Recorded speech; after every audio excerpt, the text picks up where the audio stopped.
What's going on, Paladins fans? I want to check in with you guys and give a brief update on what we're working on, but also touch on some of the issues that have been propping up since OB36.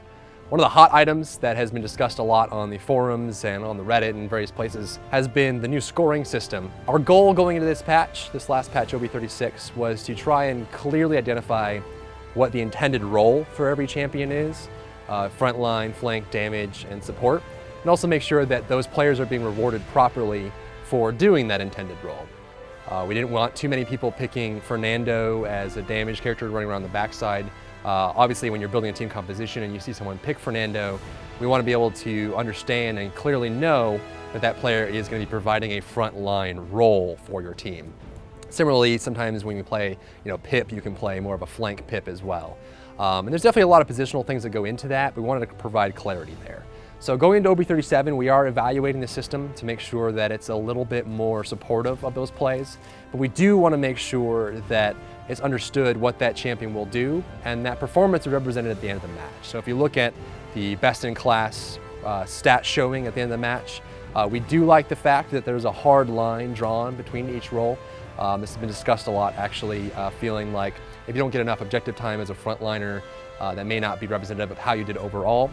So we're looking at adding in additional stats that help represent that, but we actually don't want to blur that line too much to the point where it's difficult to A, quantify how a player is doing, and B, it gets to the point where that player stops doing their intended role because they're trying to get solo kills on, say, a support. We're looking at the flank role specifically. We're actually not happy with the way solo kills are working. The intended goal is to try and get more of a sophisticated system that checks to make sure those solo kills are happening behind enemy lines so that you're not just getting kills there. And obviously, if you're about to kill someone and an ally tags that person with damage, it's no longer worth a solo kill. So we are specifically looking at a new stat or maybe a more sophisticated combination of stats for flank specifically, so they have a stat that represents what they're supposed to be doing. But again, we are pretty happy with the way it is impacting team composition and meta overall. We also want to take a hard look at the maps. There's been a lot of talk around some of the corners, specifically on Frog Isle or Ice Mines, getting stuck in some spots, or also just not having a lot of flank routes open. So right now we actually have 3 maps in development that we're testing internally. Sometimes it takes a long time for them to be vetted out, that we're happy with them. Sometimes they come out fully, or sometimes they just stay internally with us for the end of time. We have a couple front runners that are looking really good, so we'll have more information to share with those as we move forward. We're also going back and reworking existing maps. We started with Timbermill, so that map is going to be coming out shortly with some updates and some polish elements.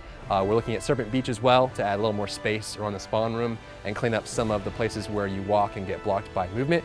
Then as we go forward, we'll continue to update maps to make sure that they fit the new style of the game and they're also playing really, really well. So your feedback is greatly appreciated there if you guys are feeling like a map just isn't playing up to your standard.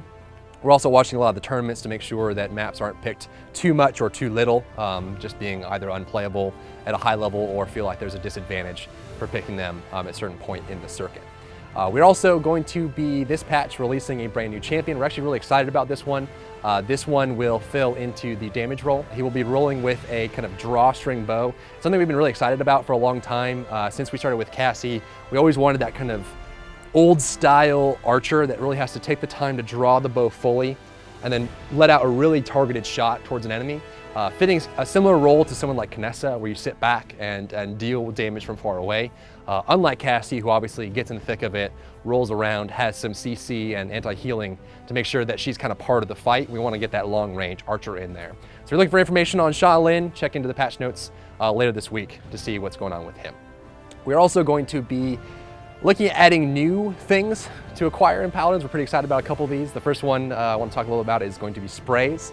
This is something that's available in a lot of games similar in the genre, and also games that are pretty old, Counter-Strike, TF2, those kind of games. We want to add this in and just kind of get some nice, awesome Paladin spins on it. So we're looking at taking some of the existing art in the game and making that available through a spray system, but also just making sprays part of the experience as you go into the spawn room or kind of show off who you are. Along with that, we also want to add in potentially titles titles will allow you to earn specific things you could show on the top play. So if I was Dry Bear, Destroyer of Worlds, that could definitely be a possibility for me. And last would be making the best-in-class presentation a little more interesting. So we want to add in ways to kind of customize the way your character is shown on that screen, the way they stand and the way they look at the camera, and also get some kind of personalized things for that. So those are kind of the content updates going into the future. Hopefully a lot of these go into OB37. We're really excited about Shaolin and some of the map changes. Look forward to hearing your feedback. Along the side of balance, we'll have more information to share on the OB37 patch notes show around what is being changed and what is being looked at. We are currently looking at Sky specifically, in some cases Fernando as well, and Ying on the healing. And as we go forward, we're still kind of hoping to hear your feedback along the way. We look forward to seeing you in the realm.